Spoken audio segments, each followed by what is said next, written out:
Genesis chapter 13 marks a significant turning point in the narrative of Abram, later Abraham, and Lot, where their journey and choices start to diverge. This chapter highlights key themes such as faith, obedience, separation, and God's provision. Let's dive into the chapter and read verses 1 through 4. Then Abram went up from Egypt, he and his wife and all that he had, and Lot with him to the south. Abram was very rich in livestock, in silver, and in gold. And he went on his journey from the south as far as Bethel, to the place where his tent had been at the beginning, between Bethel and Ai 4, to the place of the altar which he had made there at first. And there Abram called on the name of the Lord. Let's analyze the first 4 verses. Abram's return from Egypt. Abram returns to Canaan after his brief sojourn in Egypt due to famine, which is mentioned in chapter 12. His wealth had increased during his time in Egypt, which may be viewed as a reminder of God's blessing even in times of hardship. Abram's return to Bethel is symbolic of returning to a place of worship, signifying repentance and rededication to God. It highlights wealth and prosperity. Abram's prosperity is emphasized not just as a sign of material success, but as an outward manifestation of God's covenantal blessing. The significance of his wealth is more than material. It is tied to God's faithfulness and provision. Now let's read verses 5 through 7, where we will highlight some conflict. Verses 5 through 7 says the following. Lot also, who went with Abram, had flocks and herds and tents.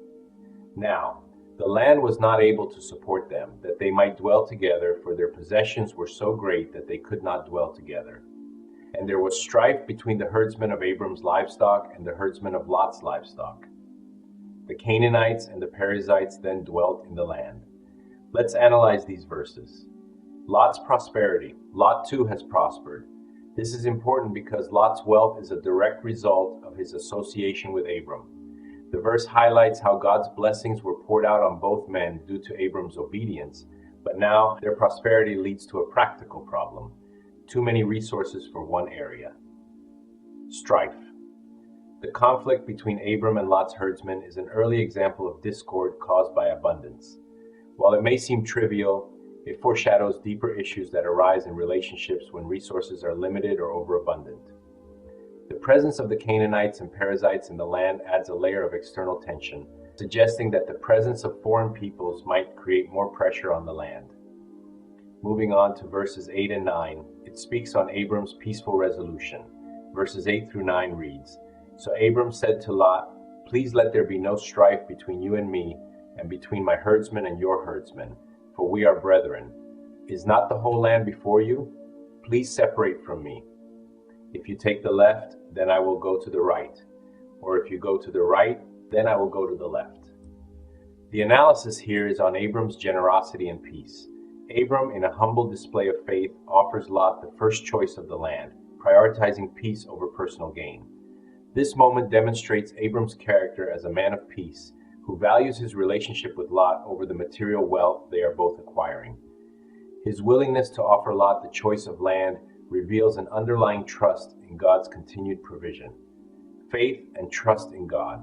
By allowing Lot to choose first, Abram is showing that he is not concerned with the immediate results, but trusting that God will honor his peaceable actions. As we continue reading verses 10 through 13, we see Lot's choice and the consequences. In verse 10 it reads, And Lot lifted his eyes and saw all the plain of Jordan, that it was well watered everywhere, before the Lord destroyed Sodom and Gomorrah, like the garden of the Lord, like the land of Egypt as you go toward Zoar. Verse 11 through 12 reads, Then Lot chose for himself all the plain of Jordan, and Lot journeyed east, and they separated from each other. Abram dwelt in the land of Canaan, and Lot dwelt in the cities of the plain and pitched his tent even as far as Sodom. But the men of Sodom were exceedingly wicked and sinful against the Lord. Let's look into the analysis. Lot's decision. Lot's decision to choose the well-watered plain of Jordan near Sodom appears practical but reveals a lack of discernment. The lush land seems ideal for his livestock, but Lot's proximity to Sodom sets the stage for later consequences. The decision, while seemingly wise from a material standpoint, comes with spiritual and moral risks, moral and spiritual implications. The verse subtly introduces the moral decay of Sodom and Gomorrah, showing that outward beauty, prosperity, and resources may mask inner corruption. Lot's decision to settle near Sodom will become one of the central moral themes in his later life. In verses 14 through 18, we see God's promise to Abram. The verses reads, "And the Lord said to Abram, after Lot had separated from him, Lift your eyes now and look from the place where you are, northward, southward, eastward, and westward. For all the land which you see I give to you and your descendants forever. And I will make your descendants as the dust of the earth, so that if a man could number the dust of the earth, then your descendants also could be numbered. Arise, walk in the land through its length and its width, for I give it to you." Then Abram moved his tent and went and dwelt by the terebinth trees of Mamre, which are in Hebron, and built an altar there to the Lord.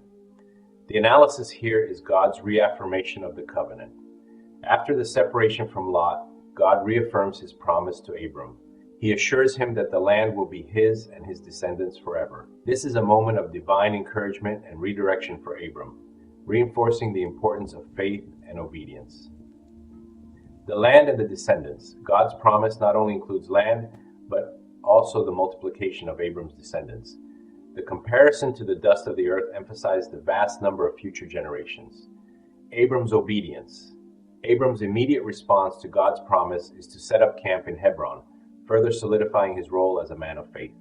By building an altar, Abram acknowledges God's faithfulness and expresses his devotion. Genesis 13 presents a powerful message about trust in God, the consequences of our decisions, and God's unwavering faithfulness. Abram's example of selflessness, faith, and trust in God stands in contrast to Lot's seemingly practical yet spiritually misguided choice.